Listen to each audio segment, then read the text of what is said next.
Welcome to my YouTube channel. Thank you so much for pressing play. My name is Angayozi, and if you are new here, welcome. Please don't forget to subscribe.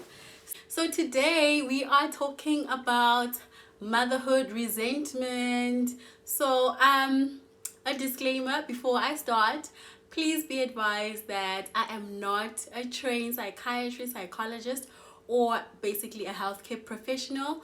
However, this information that I am putting through in this video is information that I received from online articles from psychiatrists and psychologists talking about what motherhood resentment is and what it looks like.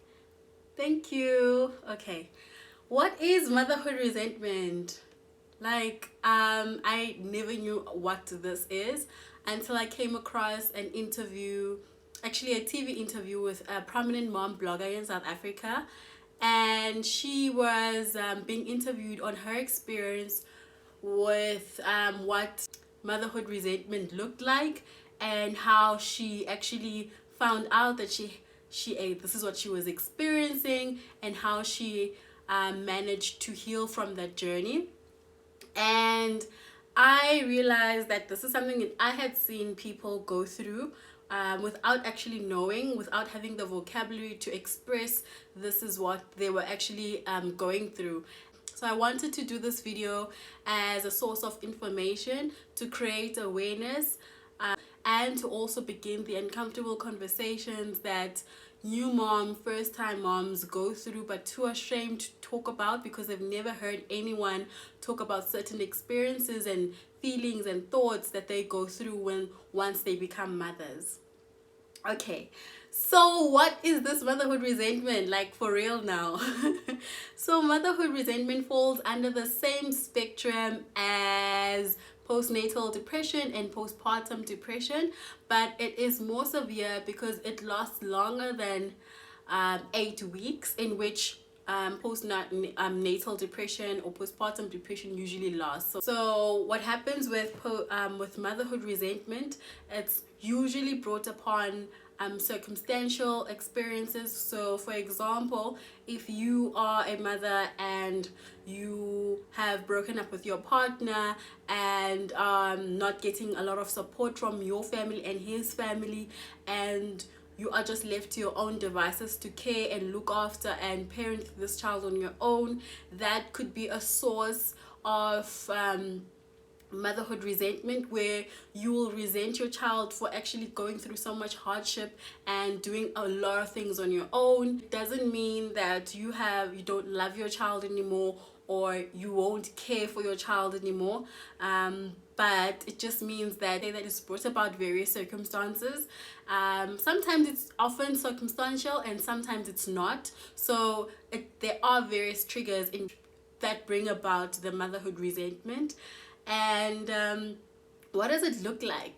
So from my experience, I've seen that a lot of mothers are always angry at the child, or just angry in general. Kids, babies, toddlers, infants will be children. They will do things that annoy you. They will not listen, they will not sleep, they would just do a lot of things that inconvenience you, and that's just part of being a mom. It's you expect those things, but it's the approach in which you handle those behaviors from your child. Once you become so angry for every little thing, your tone, you are shouting, you are unfair towards the child, and you not have a sense of warmth or connection or bonding or bond towards the child because you are so angry, your guard is always so high, and the child eventually becomes afraid of you, and you as the parent and the child would have a disconnect. You both become unable to connect or to relate with each other, and strain in mother and children relationship is often brought about motherhood resentment, because you are so angry that you will do what is required of you to care and protect and support your child, but you cannot just open up and be warm and accept and take in this child. And I think that is one of the reasons that you'll find a lot of strained relationships, that people are unable to explain as to what did I do. You'll find children blaming themselves for the way their relationships are with their parents, even though they don't know what reason caused the strain or the indifference in the relationship with the child and the mother. So these are the outcomes, these are the things that will happen if motherhood resentment is left untreated. And treatment really is just, from what I've gathered, the information that I've seen, and from the interview that I watched, it's usually just a moment of realization that you have a problem, and the problem is, now there is a vocabulary for it. It is motherhood resentment. Then this is the problem that I have, and then you are able to treat your child or interact with your child differently, slowly. It's not going to happen overnight, but you are going to be more aware that you are being unfair, you are being overly harsh, you are being cold, you are being always angry towards the child. So once you realize that this is what you have, motherhood resentment, you are able to slowly begin the healing process.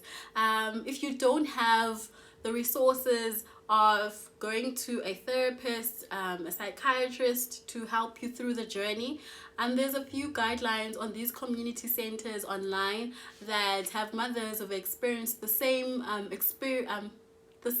journey.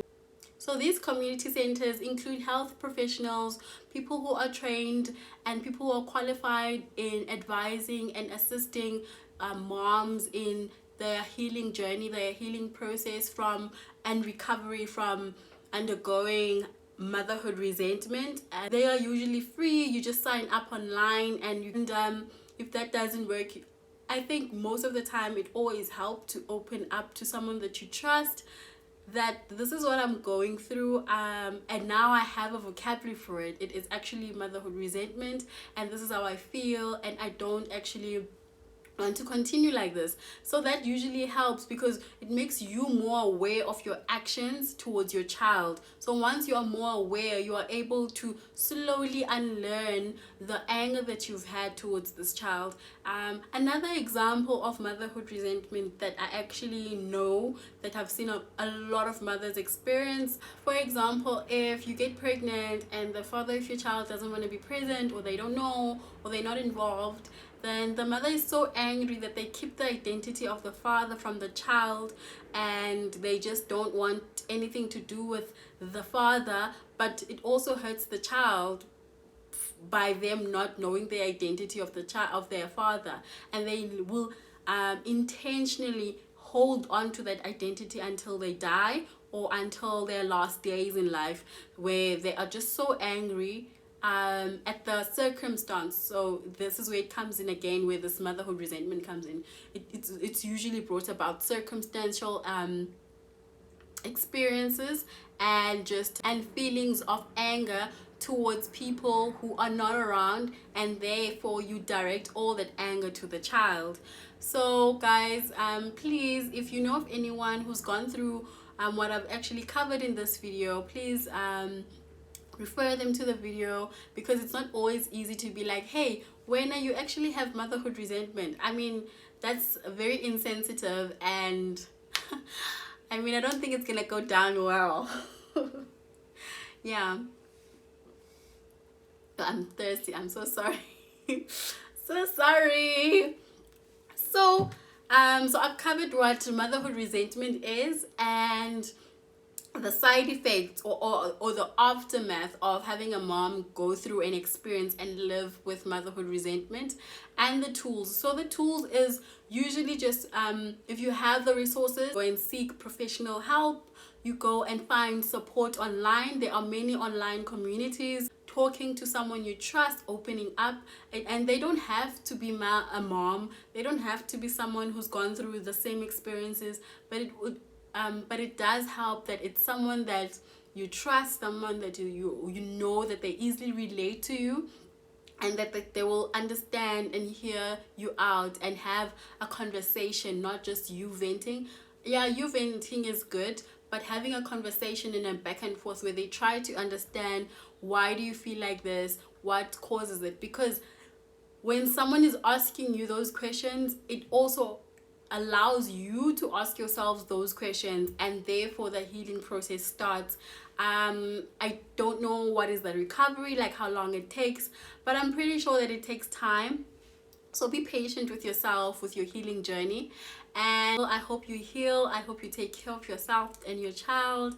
You are very important in this whole matrix of the motherhood journey, because I know it's always about the baby. It is, but you're also important. Thank you so much for watching this video. Camagu.